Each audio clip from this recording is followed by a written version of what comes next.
Hey my good friends, Sam Haymart with Test Driven TV. Today we are test driving the Genesis GV70, and this one is the fully loaded 3.5 liter twin turbo model. And it's a vehicle that a lot of you have been asking me to test drive, so I'm going to show it to you inside and out. We're going to take it for that test drive, and I'm going to tell you what I really think.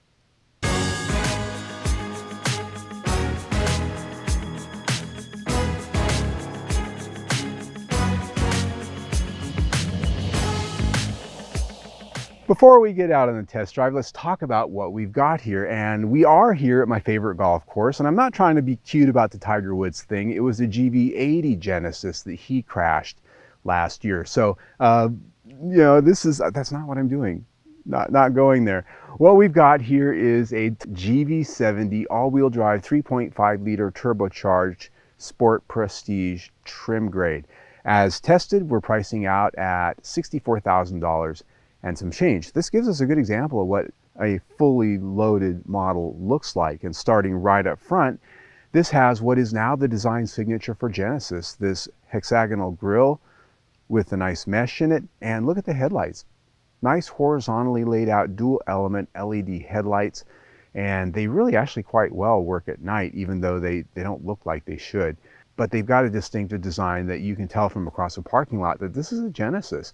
And look at all of the patterning that's going on in the trim on that front fascia. And if you look around at the wheels, you can see that that's duplicated there. These are 21-inch wheels with a dark metallic finish. I think very sexy on this vehicle. It goes nicely with this Seville silver shade, like Barbara Seville.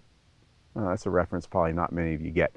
Nonetheless, coming down the side, you'll see that there is a nice body color wheel arch molding instead of black like a lot of lower class SUVs, and a black chrome element down on the lower rockers. When we come down the side and look at the rear three-quarter view, you can really see how these lines and these curves really play into the rear-wheel drive stance of this vehicle in a way that I think is quite sexy.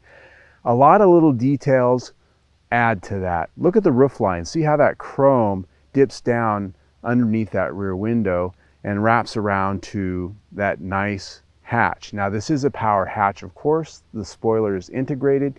And look at the taillights. These are LED thin element taillights that are very crisp and very elegant, I think, and part of the Genesis design language going forward. As you go down into the rear bumper, there's a lot of little detail there with the mesh design. And of course, as I would expect, dual exhaust tips with a nice sporty look. And they're the real deal. Air actually blows through there, unlike Mercedes-Benz, Audi, and some of the other luxury brands who have gone to these sort of fake design elements that don't do anything at all. I like the fact that Genesis is keeping it real.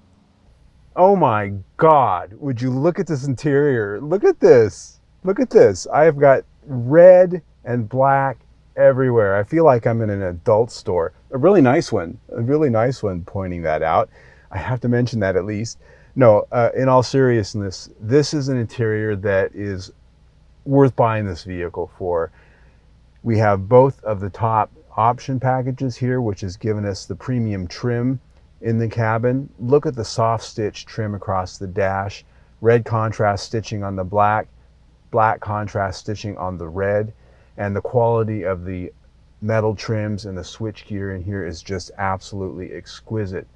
Other items worth noting that are part of this package are the suede black headliner and the carbon fiber trims that surround me on the doors and here on the sides of the console. It's not your everyday carbon fiber. It's actually got a little bit larger of a blockier and square pattern, something a little bit different. Down on the center console, I've got these beautiful glass knobs. Now, knobs for my shifting gears isn't my favorite, but these are beautiful. I have to say they've done a nice job if they're going to give me this kind of thing. And the comfort of these seats. Leather suede seats, very comfortable, heated and ventilated up front. Second row is heated. All the adjustments I could ever want. I've been sitting in these things for a week now. I absolutely love them. They're superlatively comfortable. As I sit here, the steering wheel, a very high quality feeling steering wheel with leather, of course, metal paddle shifters, the switchgear backlit, beautiful red stitching on the center. Looking ahead, a fully digital instrument cluster that is customizable with your drive modes, not only in how it looks, but you can, of course, set all the different information sets you want to see there. And this also has a color head-up display in the windshield. In the center of the dash, huge 14-plus-inch infotainment screen, and the HVAC controls are also a touch-sensitive screen here with knobs and hard controls. Beautiful to look at, very well done and laid out.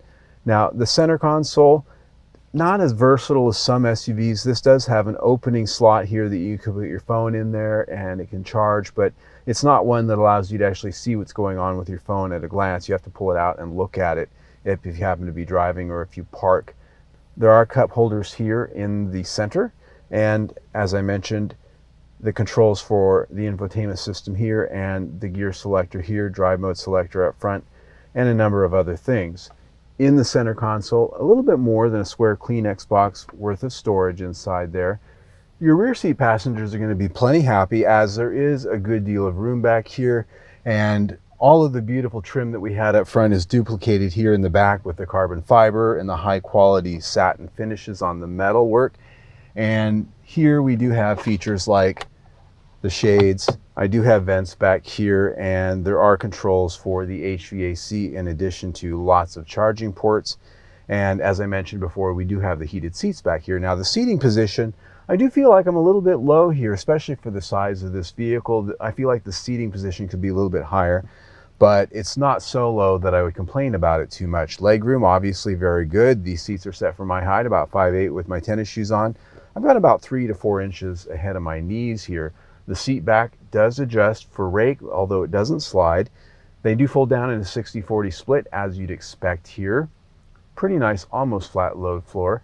There is some storage under the load floor, and there is a spare mounted underneath the vehicle, which is always important with an SUV, even though probably this one isn't going to be going off-road too much. It's nice that if you're out someplace without cell service, out in the mountains someplace, if you get a flat, you don't have to call a tow truck. So, very nice place back here, and the headroom, by the way, isn't really hampered very much by the fact that I've got less of it because of this big panoramic roof. When it comes to rating this interior, it is on the mark. The quality, the switchgear, the design, the artisan craft style look and feel that you get here, it's what you buy a luxury car for. This is what you spend the money for, this right here. Now, there are a few things that I'm going to mark it down for. I don't like twist knob gear selectors, so controls, versatility. This is an SUV. I expect a little bit more storage, a cubby here and there, something like that. Even though we are in a luxury vehicle, that figures into my scoring. This interior gets 4.5 out of 5 stars.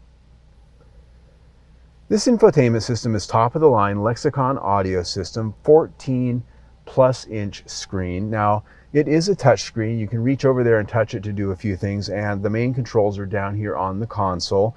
There is a volume roller and a tuning roller, so you don't have to use this knob entirely for everything. When you get to the menus, because you have such a large screen, everything is very well laid out graphically. It's very pleasing to look at, and the way they've laid these menus out makes a lot of sense. So once you learn it, it's very easy to use while you're on the go. Tuning stations, couple different ways to get there. You've got thumb controls over here on the steering wheel that work very well for a number of different things.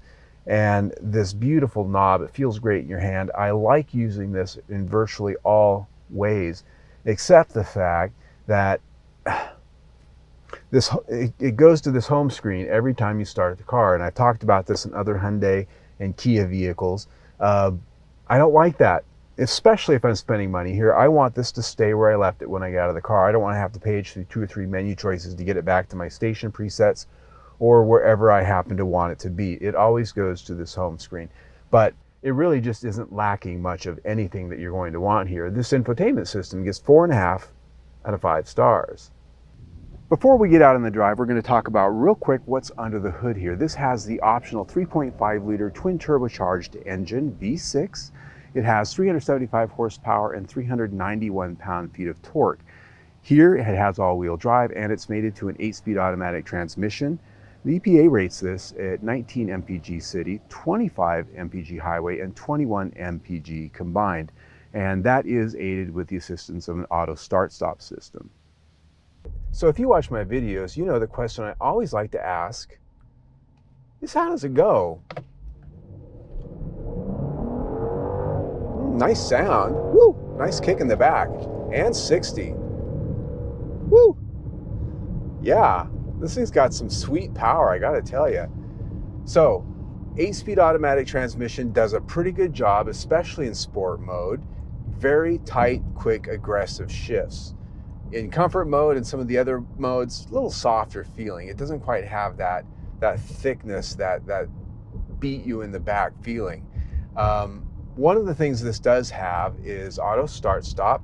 Not one of my favorite features out there in this world, because it's just always shutting off and giving you that warm air condition. So I've had it shut off this week most of the time, and that has affected the overall fuel economy that I've seen.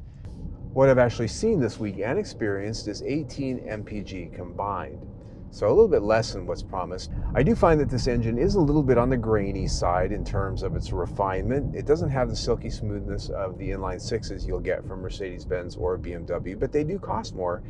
But that does go into my overall score here. So I'm very happy with the powertrain. The power, it's a nice step up from the 2.5 liter turbo, but I will say that in the luxury field, it could use a tad bit more refinement, and the efficiency really just isn't quite up to what I think it should be. This powertrain gets 4 out of 5 stars. So now let's talk about chassis, and I think it's important to note straight out the gate that all of the Genesis products are built on a specific and exclusive chassis architecture that only Genesis uses. Hyundai is a parent company, but none of the other Hyundai models in the Hyundai showroom share any of the architecture with these vehicles, and that means that this chassis is a high-feature luxury chassis that has a lot more in the way of engineering quality and solidity than anything you're going to find in the Hyundai showroom. And I only point that out because I had a friend ask me this week, well, what Hyundai is that shared with? Is that the Palisade, or is that like the Santa Fe underneath all of that? And I had a hard time convincing him otherwise. And this is a dedicated rear-wheel drive platform architecture. Hyundai doesn't have any of that in their showroom. So that said, this is a premium chassis in terms of handling dynamics, how it's designed, the bits and pieces, the parts, the feel, how it drives. It feels premium. It's got a nice, smooth and supple ride around town. On the highway, it's very stable. It feels worth the price. It feels every bit as good as some of the Mercedes and BMW models that I have tested recently. On the comfort setting, when the drive modes, it has a nice sort of cushy, sort of floaty sensation like Mercedes-Benz. You dial it up to sport, it's very tight. The steering tightens up. It's got a nice feel. It reacts the way you'd expect it to. And in no way during this week have I felt like this is a vehicle that's not worth the money. This chassis gets 5 out of 5 stars. Now it's time to talk about the value play. That's very important, but you know, when we're doing luxury vehicles, it's often hard to quantify, is this a good value or not? Because a luxury vehicle is something that you don't need, right? It's something you just want to spend some extra money for to get something extra. And here, just under $65,000 is tested. This has a lot of the same equipment that you're going to spend 6 figures at Mercedes-Benz or BMW to get. And so I really think that Hyundai, Genesis, that is the company, that's their play. They always give you a lot more for your money. Now the quality's here. This is every bit the quality of something you're going to get from Germany. I believe that. I feel it when I drive it. I touch it when I'm in the interior. You can see it in the fit and finish. This thing's built just as well as anything you're going to get for 100 grand. And so the design too, I mean, the interior of this thing and a lot of the design innovations on the outside definitely speak to luxury. There's no question here that we're up in that game. So when I look at pricing, I think we're in a good spot. Options pricing, the 2 packages that this has really bring this up quite a notch. And warranty. You're not going to get a warranty like this anywhere from Germany. 5 years, 60,000 miles, bumper to bumper. 10 years, 100,000 mile powertrain coverage. You can't beat that. You just can't beat that. So I put value at 5 out of 5 stars. When you put that in with everything we've already talked about, we're at 4.5 stars for the review. Excellent. So there you go. I'm impressed. Now, if you like the review you just saw, please see our latest one right there, or better yet, subscribe to our YouTube channel right down there. Either way, stay tuned.